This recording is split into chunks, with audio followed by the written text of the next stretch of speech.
안녕하십니까. 조갑제TV 시청자 여러분, 저는 조갑제닷컴의 조세별입니다. 지금 시각은 2021년 5월 31일 저녁 7시를 가리키고 있습니다. 이용구 법무부 차관이 택시기사를 폭행한 지 6개월 만에 경찰 조사를 받았습니다. 어제 30일 서울경찰청에서 약 19시간 동안 조사를 받고 귀가했는데요. 자, 이 사건은 폭행 사건을 덮으려다가 지금 더 큰 사건으로 확대가 되는 이런 양상입니다. 자, 택시기사를 폭행한 사건이죠. 자, 그런데 이 사건이 어떻게 확대가 되었느냐? 한쪽으로는 경찰의 봐주기 수사, 내지는 이 사건을 은폐하기 위한 조직적인 뭔가 개입이나 사건 조작이 있었는지 지금 이쪽으로 수사가 진행되고 있습니다. 또 한쪽으로는 이용구 차관이 택시기사에게 관련 블랙박스 영상을 삭제해 달라고 부탁을 했느냐. 그래서 증거인멸 교사 혐의까지 지금 추가가 돼서 조사가 이루어지고 있습니다. 자, 그래서 이 폭행 사건을 덮으려다가 이 사건을 스스로 더 키워버린 이런 꼴이 되어버린 것 같습니다. 자, 폭행이 일어난 것은 지난해 11월 6일이죠. 차관의 내정되기 약 3주 전에 일어난 일입니다. 당시 이용구 차관은 술에 취해서 택시를 탔는데요. 택시가 서울 서초구에 있는 자택 앞에 도착을 했고 택시기사가 잠들어 있는 이용구 차관을 깨웠습니다. 자, 그런데 자신을 깨우는 택시기사의 멱살을 잡고 폭행한 것이죠. 그래서 당시 기사는 경찰에 신고를 했고 현장에 경찰이 출동했습니다. 당시 서초경찰서는 단순 폭행죄를 적용해서 입건도 하지 않은 채 내사 종결 처리해 버렸습니다. 피해자가 신고를 한 건인데 입건도 하지 않고 내사 종결 처리했다. 굉장히 이례적인 일이죠. 물론 형법상의 폭행죄는 그 피해자가 처벌을 원하지 않는다라고 어떤 의사를 밝히면 반의사 불벌죄이기 때문에 무혐의 처리할 수 있습니다. 그러나 이렇게 사건으로 입건조차 하지 않고 내사 종결 처리하는 것은 극히 드문 사례죠.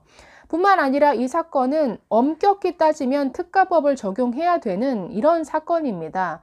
원래 택시기사 이 폭행에 대한 이 관련 어떤 처벌법이 굉장히 엄격하게 바뀌었기 때문에 어떤 승객이 내리는 상태에서 뭔가 계산하는 그런 과정에서 택시가 멈춘 경우에도 그 상태에서 폭행이 이루어진 경우에는 택시가 운행 중인 것으로 보기 때문에 이것은 단순 폭행죄가 아니라 특가법을 적용해서 가중 처벌하도록 되어 있습니다. 그렇기 때문에 이것은 뭔가 서초경찰서가 의도적으로 사건을 축소하거나 덮은 것 아니냐 이런 의혹이 계속 제기되어 온 것이었죠. 자, 그동안 이 사건이 어떻게 진행되어 왔는가 한번 잠깐 보겠습니다. 자, 지난해 11월 6일 폭행 사건이 일어났는데 11월 7일 서초경찰서는 택시 안에 두고 간 물건을 찾아가라 라고 해서 이 차관에게 연락을 취했고 유실물을 찾아갔다라고 합니다. 그리고 바로 11월 9일에 이 사건이 내사 종결 처리되는데 원래 경찰 출석 요구까지 했지만 여기에 이 차관은 응하지도 않았습니다. 오히려 가해자는 경찰에 가지도 않았는데 피해자만 경찰에 출석해서 처벌 원치 않는다 이런 조서를 작성을 하죠.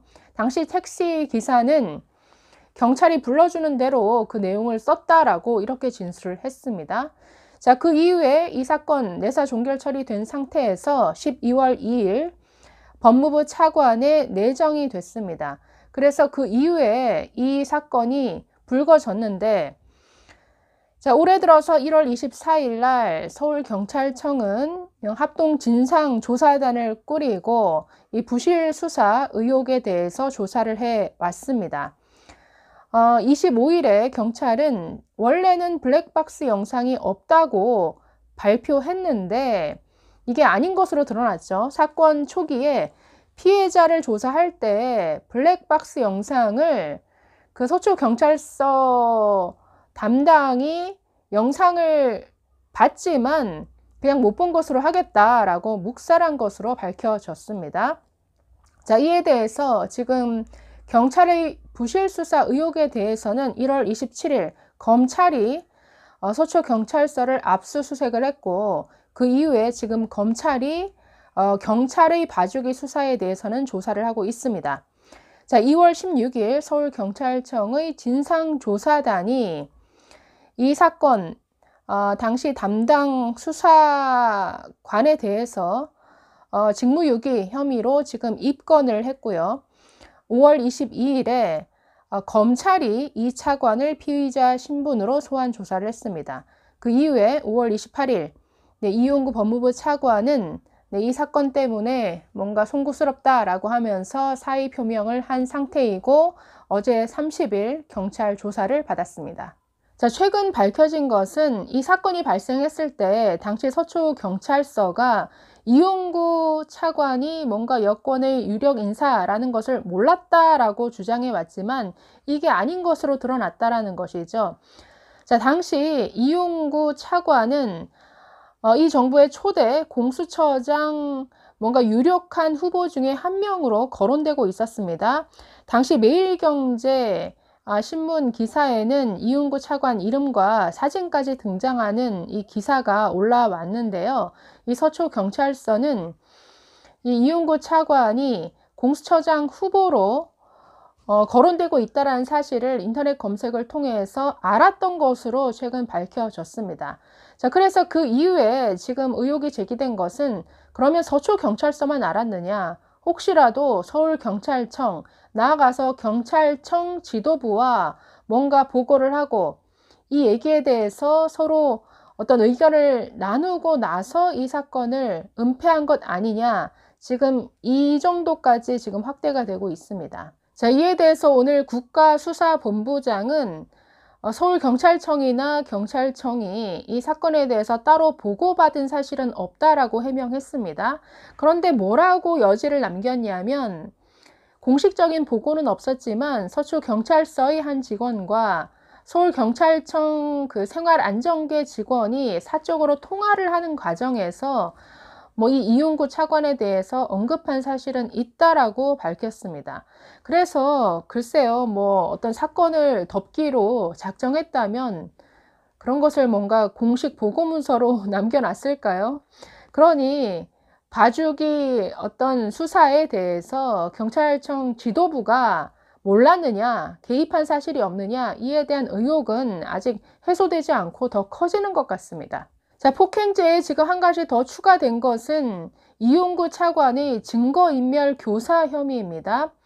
자, 택시 기사와 뭔가 합의를 시도하는 과정에서 블랙박스 영상을 삭제해 달라라고 요구한 사실이 있는 것 아니냐라는 이런 혐의인데, 만약에 이것이 인정이 되면 폭행죄로 끝날 것을, 특가법상의 어떤 폭행으로 끝날 것을, 여기에 지금 증거인멸 교사 혐의까지 추가가 되는 거니까 혹을 때려다가 더 붙인 꼴이 돼 가는 것 같습니다.